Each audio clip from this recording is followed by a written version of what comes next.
How many people do you know who struggle with their health? Chances are, whether they show it or not, most of the people in your life do. And chances are, you're one of them. Whether you're dealing with anxiety, depression, endometriosis, acne, eczema, autoimmune, thyroid, Lyme, brain fog, fatigue, or any other symptom or condition, you're far from alone. Living with symptoms has become the new normal. So no more guessing games. It's time to get answers. Welcome to the Medical Medium Podcast. I'm Anthony William. We're talking about sexually transmitted bugs. They're on the rise. STIs, also called STDs. There's many different kinds. So much information for the world to learn, and the pharmaceutical industry and the hierarchy doesn't want anyone wise about STIs and wants people to believe that all the sex bugs out there are pretty much the same, and you only have to worry if your pee burns and you're in a lot of pain. They make you believe that everything is treatable with an antibiotic, so don't worry if you get sick, it's all beatable. But it's not exactly true. When using antibiotics, they not always pull through, and there's a reason for this. There are better protocols for today's STD challenges so many people can try to live in bliss, but get ready. We are going down to the crazy bug town. Get ready for this. Yeah, no, I'll call you back. Yeah, I'm at the doctor's office right now. Yeah. All right, just hold on. Okay, I'll call you back. Okay, bye. Yeah, hi, doctor? Yeah, hi. Thank you for helping me. Pee in a cup? Okay, just give me a second here. Can I go in here? Okay, all right. Let me just close this door. Okay.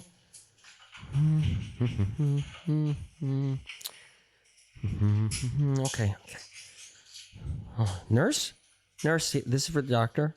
Okay. Oh, there he is. Hey, here's some pee. Okay, sit down or stand up. Oh, I'm standing up. Okay. Oh, whoa. What's that Q-tip? Wait. You're not gonna stick that. Ow. Ooh. Oh my. Ooh. Oh God, dear Lord, that was awful. Are you gonna culture that? I'm sweating. What do you think it is? I hope it's nothing serious. Yeah. It burns when I pee. Yeah, and there's some discharge. What was that question? Is it productive?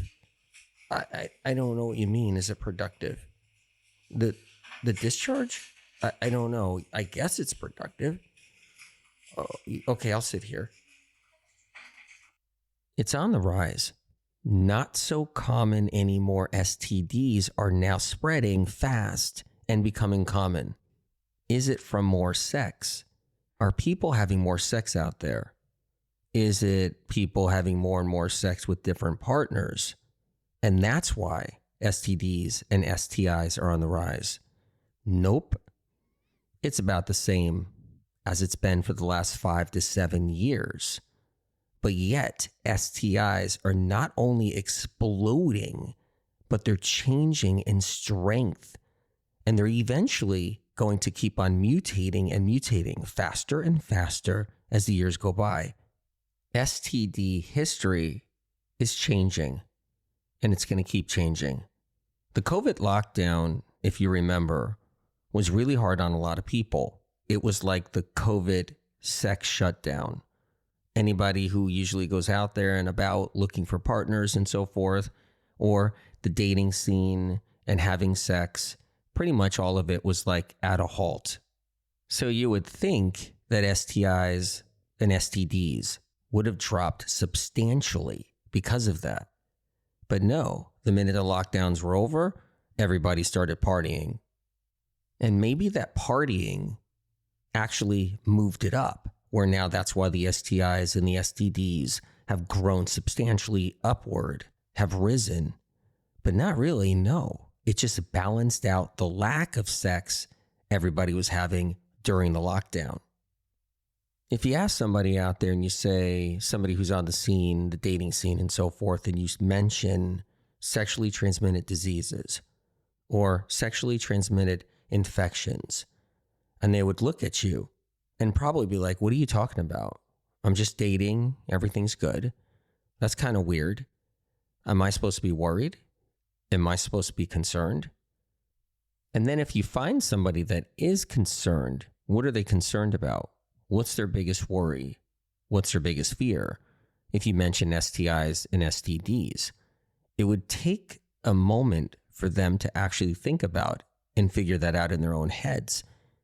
They would say, well, is it herpes? Is that what I'm worried about? Yeah, herpes. That's what it is. I don't want to catch herpes. So after picking their brain for a minute, they would come to the realization that really herpes is pretty much what they'd be worried about. But then another person, if you were to ask them, herpes wouldn't even be on the radar.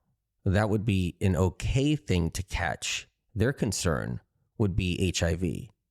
They would be worried about contracting AIDS, HIV. And then you ask another person and you talk to them and you say, what about STDs and STIs? You're on the scene, you're dating all the time. What are you worried about? And they may not even mention AIDS or HIV. They may never mention herpes. They might just say, I don't want HPV. That's on my mind. I'm not wanting HPV. But what's interesting is you would probably most likely never hear them say chlamydia or hear them say syphilis or hear them say gonorrhea or what they used to call years and years and decades ago, the clap. You're not going to hear them say they're worried about that. That's not a concern. These are things of the past. No one has syphilis anymore, but yet they do. People who get chlamydia just have to go to the doctor and get an antibiotic and it goes away. That's what everybody believes in college and the universities when chlamydia is going around everywhere and they're all at the doctor's office getting an antibiotic until the doctor says, oh, you're clear, you're good. So it's kind of like a non-concern. Gonorrhea, if you ask somebody, they're like, who has gonorrhea? Isn't that gone? Wasn't that like World War II when people had gonorrhea? And they think to themselves, this is old folklore. This is diseases from the past. Or this is diseases from the 1980s, which seems like 100 years ago to somebody who's in their early 20s. The 1980s is like the 1920s or the 1890s to somebody who's actually in their 20s now. That's how long ago that is. And so they think, well, STDs, STIs, and then they think about science today. So when you go to school, you're taught that science is God, and science is always right and has all the answers, and you're protected under this science veil. So if you're at spring break somewhere on a beach and you're vacationing and you have sex with someone and you get a rash or a discharge or some burning pain, you're pretty comfortable that science has you covered and everything is going to be okay. You just got to get to the doctor, get an antibiotic, maybe a steroid, and then move on with your life. And that's something that school teaches us. It teaches us that we're going to be safe and good and everything's going to be warm and fuzzy. And we have the medical science world. It has our back, but not entirely when it comes down to this, because history is changing right now. It's changing as we speak. Something's happening to the bacterial aspect of STIs. Something's changing that did not happen before or in the past. Every time someone gets a boo-boo, they take an antibiotic. It's been happening for years. You get a cough, an antibiotic. You get a UTI, an antibiotic. You get a yeast infection, an antibiotic. You get a STI, an antibiotic. You get a scratch on the skin, an antibiotic, whether it's a topical or an internal or an oral. Acne, ingrown hair, ingrown toenails, dental work of any kind practically, surgeries of any kind, rosacea, and the list goes on. Because antibiotics have been passed around like candy, because they've been used so extensively. So they've been used constantly with a lot of different patients where it's always in their regime, whether it's once a month or whether it's once a year, which is still a lot. Or it's somebody who just has Lyme disease and they just went through 3 years or 5 years of antibiotic treatments.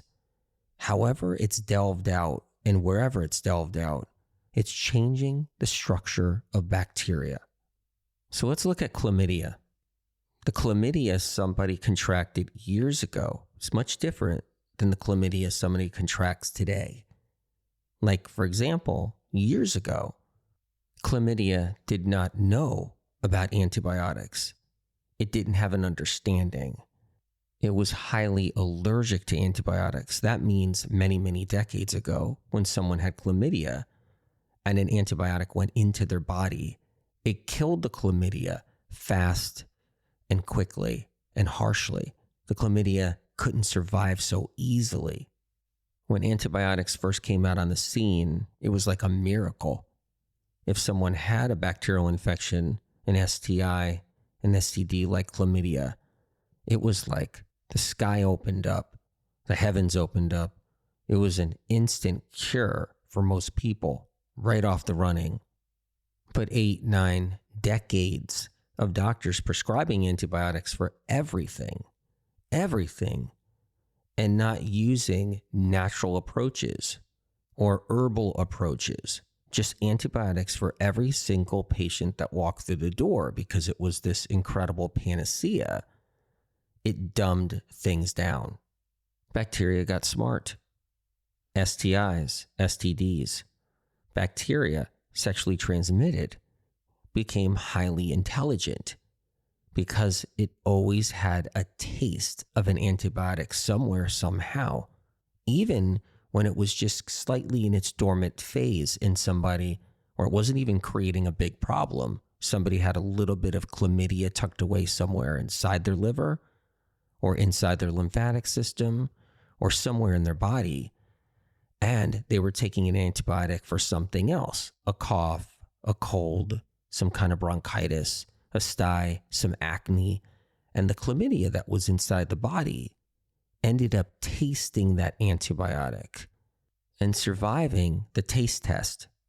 Decades ago in the past, sexually transmitted bacteria like chlamydia, it was always high grade.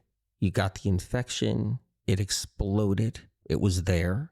You took the antibiotic, it went away, but there was always this high grade factor. But now it's changed. All these different bacteria infections are low grade factors now.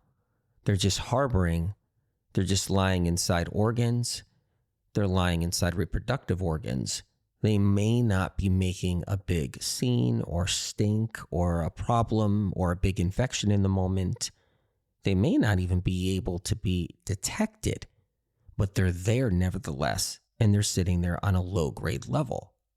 So men carry these low-grade infections. They carry low-grade chlamydia, low-grade syphilis, low-grade gonorrhea, low-grade lots of different varieties of bacteria. And they don't get affected by it in the moment. They're just living with it. They're not running to a doctor. They don't need to. Everything seems okay. And they become the inseminators. They actually become the super spreaders. So why men over women? Am I discriminating here? Is that what this is?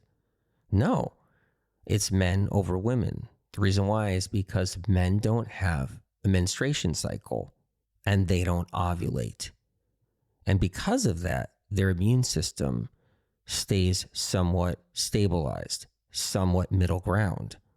They can work out at the gym, they can exercise, they can work their job, they can even do lack of sleep nights, they can party, they can drink, they can vape, they can do a lot of things and just be somewhat stable and seem okay.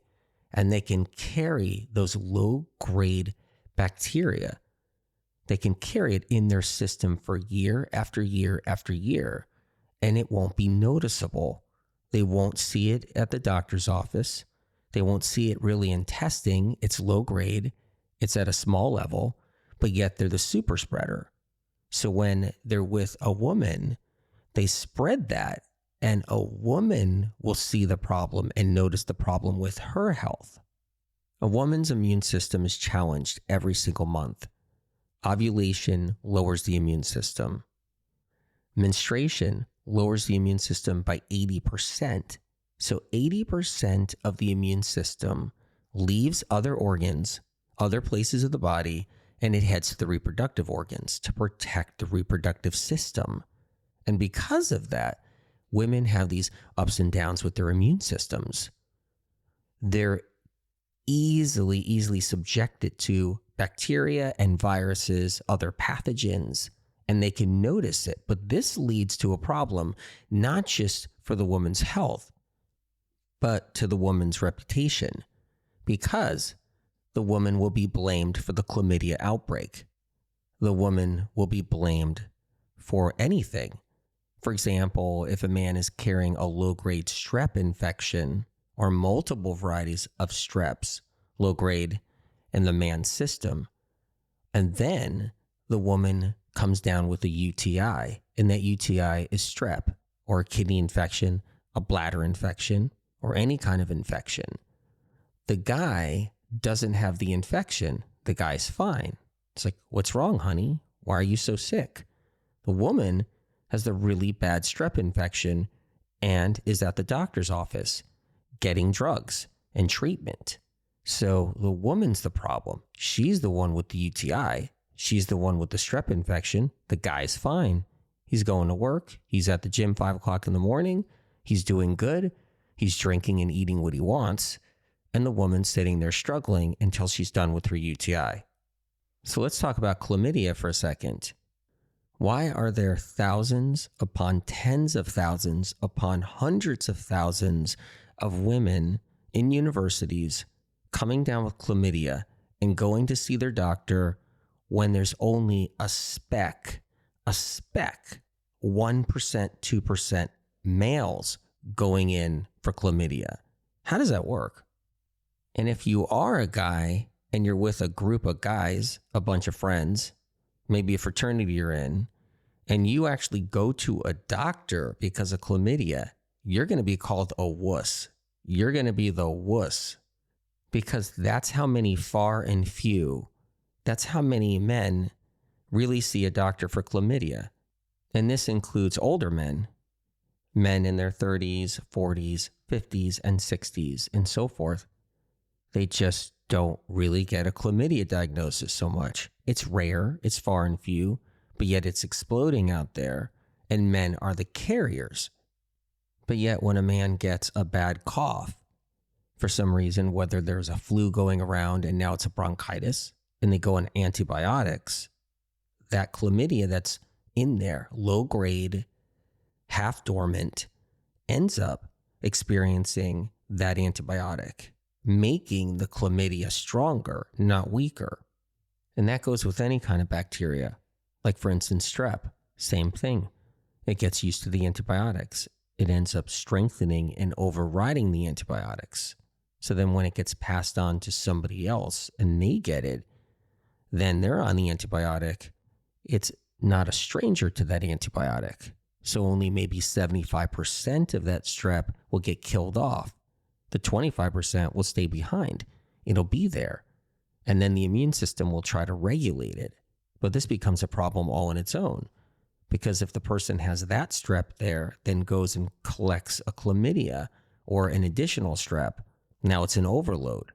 And then more antibiotics are used for any kind of infections, whether it's UTIs, bladder infections, vaginal discharge, or any other kind of infection. It's back to that kind of thing. The bacteria is getting used to the antibiotics. It's overriding them. A portion of that bug stays alive. And then if someone's with someone else, they pass that bug on to somebody else. And now they got a stronger version of what it was from before. Here's a part that I don't particularly like. I think it's a part that when you learn about it, it gives you a true understanding of what's going on. A chlamydia can't just appear out of nowhere. It can't just all of a sudden exist. For example, it just started today. Or in somebody, chlamydia just all of a sudden erupted and was created out of thin air inside someone. It has to come from someplace else, whether it's picked up from a public restroom, a restaurant, a plate, a fork, a knife in a restaurant, whether sipping off of somebody else's glass, or you just get it through sexual activity, or you get it from utensils or tools at the dentist office or at the doctor's office. But either way, it didn't create itself inside of you. It had to come from somewhere, which leads us to this part that's kind of bothersome. It means it's been alive and living for a very long time. It didn't just create itself in someone else and then it got to you. It didn't just create itself in someone else and someone else and someone else and then got into you. It created itself a long time ago. These bugs are old. They have history. They've been in a lot of people for decades and decades. That means chlamydia that somebody picks up during spring break or somewhere else in their life or wherever is almost ancient. It's old. It's been an STI, STD going all the way back for years and years.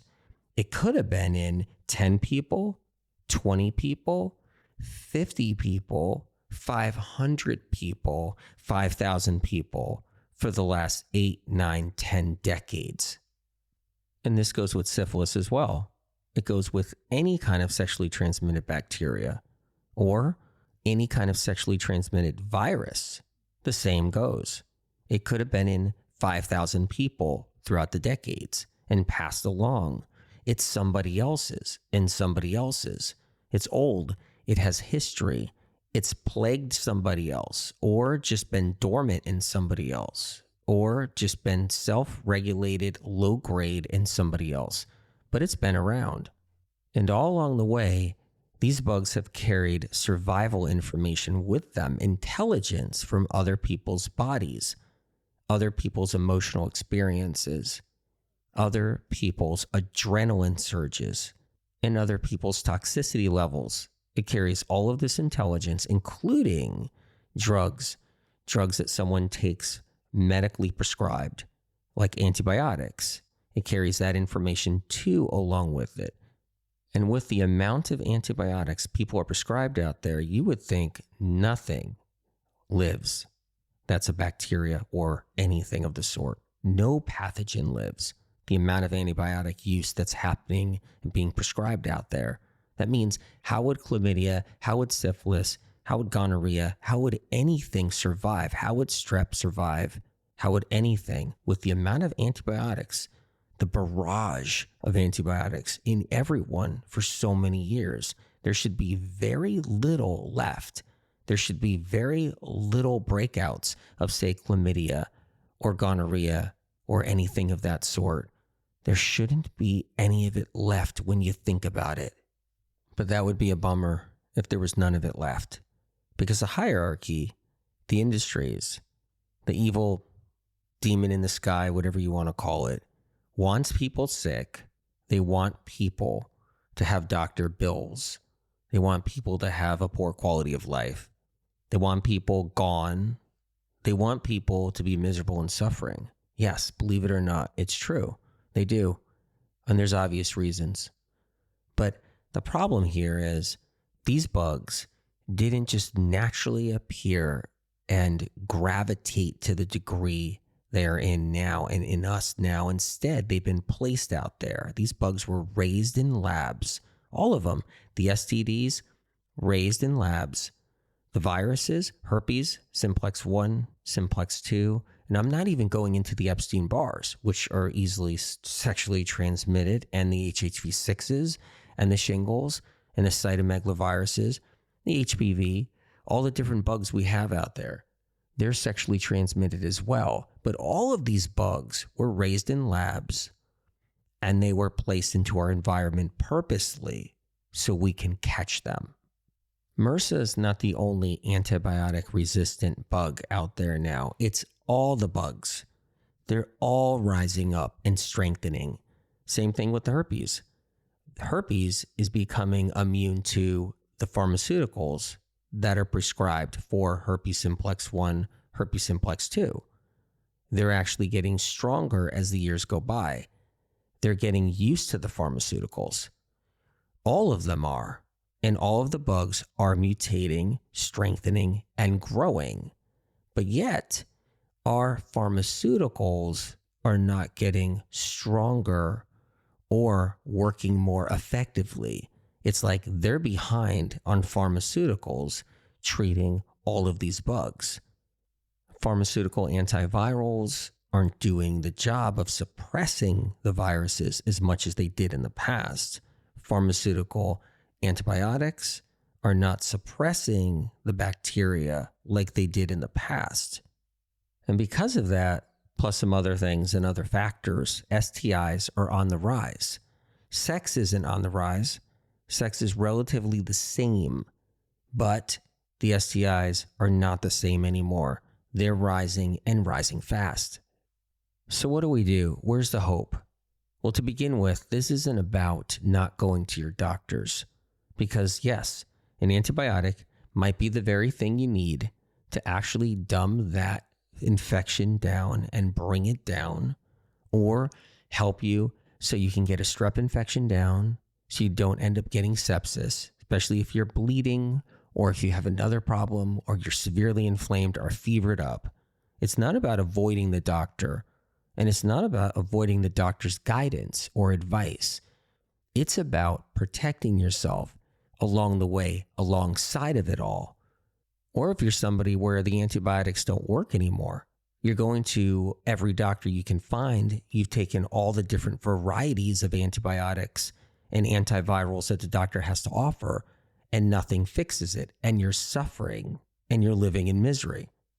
Or if you're somebody that has a past where you had infections before, and you may not know, you could have some still dormant and left in your system, or a weakened immune system where you need support so you don't easily catch another bug. You might be somebody that had a chlamydia infection 20 years ago or 3 years ago, or some other type of bacterial infection that was unknown, but just the doctor said it's a bacterial infection. Or you're somebody that had strep or even hepatitis, and it was in the past and it's gone, or it's creeping around and you know it is, and you're getting told by your doctor, or you just have symptoms that resemble what you felt in the past. Symptoms that are like, do I still have it? I still have problems. I'm getting some type of issue here, or an itch or a burn. What could this be? Whatever is going on, whatever your past is, or whatever happened, it's good to have something that's helping you now in the moment, something in a natural field that's helping you. Have you ever heard of Goldenseal? Goldenseal.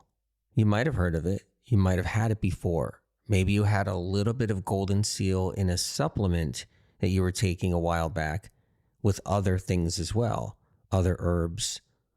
Goldenseal is a win-win. It helps to stabilize the immune system. It also helps to break down and inhibit and destroy and prohibit bacteria from growing and exploding and proliferating. Goldenseal is a poison to bacteria, bad bacteria. It's not a poison to good bacteria, but it's a poison to STD bacteria, STI bacteria, and other bacteria as well.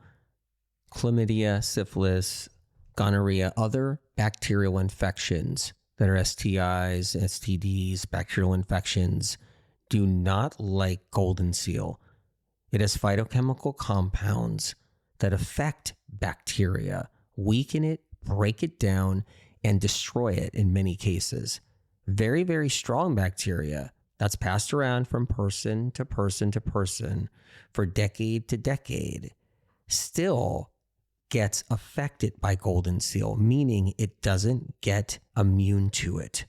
So that bacteria like chlamydia does not get immune to Goldenseal.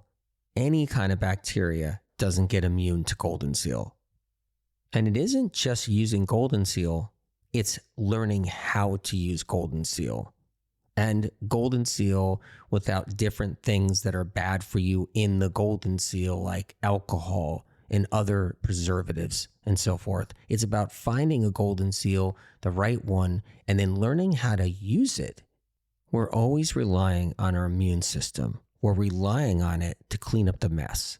We're asking our immune system every single day, you take care of all that mess, whatever it is, and let me live my life. So if you get an STI, an STD, or any kind of bacteria, even if it's not that, you picked something up like strep off of a shopping cart handle, whatever it is, we rely on our immune system to regulate it, to field it, to take care of it while we live our life and move on. Goldenseal supports the immune system, where the immune system gets a break. It gets to recharge. It gets to recalibrate and strengthen. And it doesn't have to go into war totally all the time. Instead, the Goldenseal is doing some work. It's there. It's touching the bugs. It's destroying a lot of the bugs. It's keeping them regulated. So the immune system gets to recharge and strengthen and doesn't get overused all the time trying to manage the bugs. And then there's Propolis. Propolis. Now, when I say Propolis, I'm looking at something entirely different now, because it's not just bacteria, which Propolis helps defend us from. It's also viruses, viral issues. And Goldenseal is even helpful for all the viral issues as well. But Propolis, that is a powerhouse for the STIs, STDs in the viral world, like herpes simplex 1, the cold sore, the fever blister, and herpes simplex 2, the breakouts on the genitals, other areas of the body. These right here, that's the viruses. That's some of them. There's other ones too that get contracted and get transferred to other people through sexual activity in other ways too, just in public arena, the public bathrooms, restaurants, everywhere. You can actually have public contact, like drinking off of people's bottles or glasses. But either way, these bugs don't like Propolis. They hate it. Propolis is antiviral. It is a weapon against these bugs. So if you're somebody that's sexually active, you're sexually on the scene, you're dating a lot, keeping Propolis and keeping Goldenseal in hand is really helpful. And if you're somebody that's not sexually active, but you have bugs in you for various reasons, or you got chronic illness and you're chronically sick, could be anything, the Epstein-Barr, the shingles, cytomegalovirus, maybe you're dealing with HPV, maybe you have something else going on, but whatever it is, having Propolis, having Goldenseal in hand is important. It's a critical foundation. So if you're somebody that has a cold sore, a fever blister, you got a breakout, putting Propolis directly on the cold sore, directly on the breakout, is a powerful way of killing off the virus and getting rid of that sore. Same thing goes with canker sores. And canker sores too, we can pass those on to other people. That's a virus in the herpes family as well. People who have mouth ulcers, they may not be a sexually transmitted herpes simplex 2 or chlamydia, a bacteria. That's a little different in many ways, but cold sores are in the same family. Simplex 1 is in the same family as canker sores. They are related, and we can pass the canker sore virus on to other people, so they end up getting canker sores inside their mouth, which are these mouth ulcers.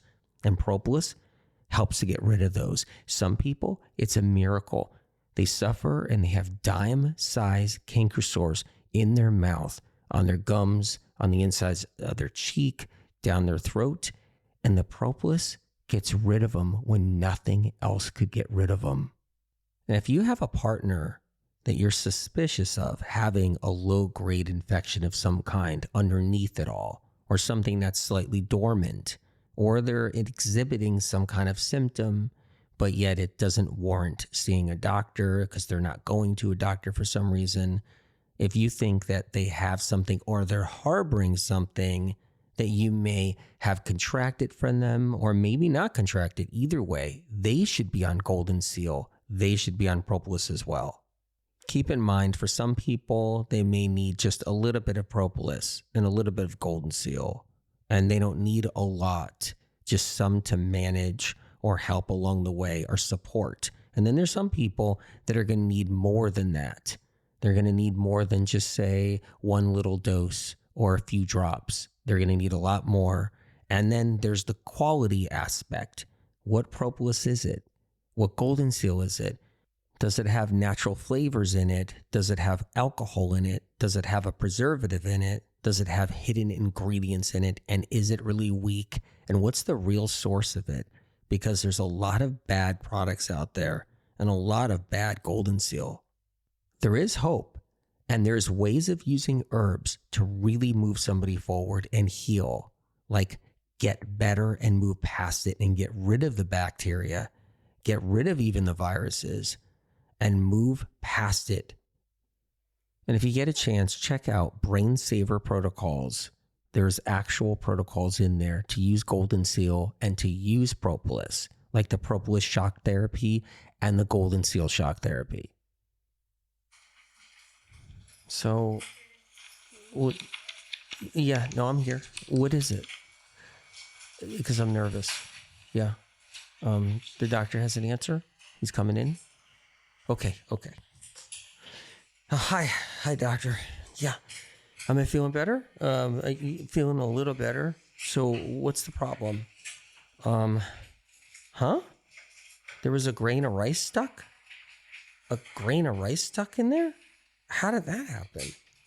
I don't know. I was rolling around on the ground, I guess, and I was rolling on a whole bunch of rice because I was at my friend's wedding. They threw rice in the air, when they tied the knot, and it was everywhere. I wonder if that's where I got that.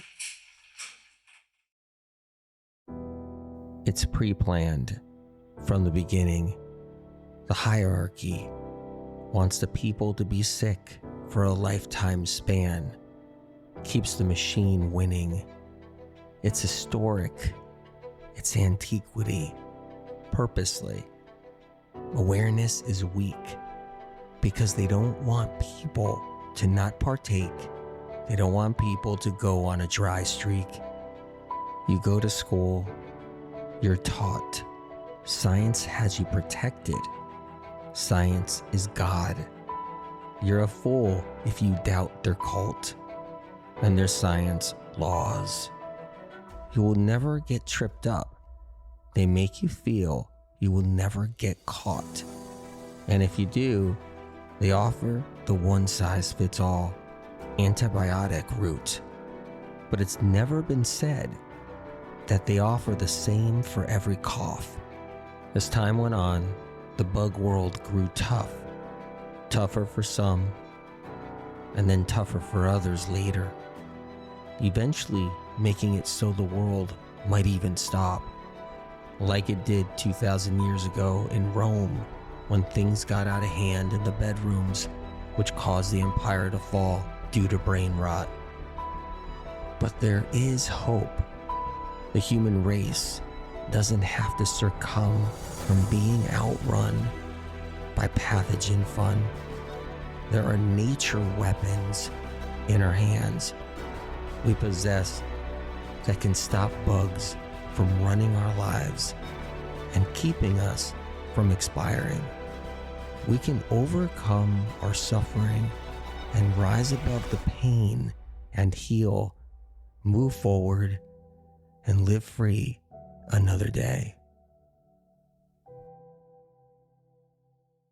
Original published medical medium information gets stolen and poached by podcast doctors, social media doctors, influencers, and medical clinics. Medical medium information has never yet been proven wrong by medical science and research. Instead, the opposite, only proven right and then taken from medical medium published material and used in the conventional and alternative health communities. Medical medium information continually sets the stage for medical science to understand chronic illness better. If you choose to share or use the original, unique content from the Medical Medium podcast, books, or Medical Medium social media, please cite where this information comes from, so others who see and learn of this information have a chance to know where it all originates, to give them an opportunity to heal, so they don't end up losing years of their life searching for answers like so many have before them. The Medical Medium information here on this podcast doesn't come from broken science, interest groups, medical funding with strings attached, botched research, lobbyists, internal kickbacks, persuaded belief systems, private panels of influencers, health field payoffs, trendy traps, or gathered bits and pieces of gimmicky confusion. Because chronic illness is exploding like never before in our modern day history, it takes a greater force than us down here. It takes a helping hand from above. Medical Medium information has street cred.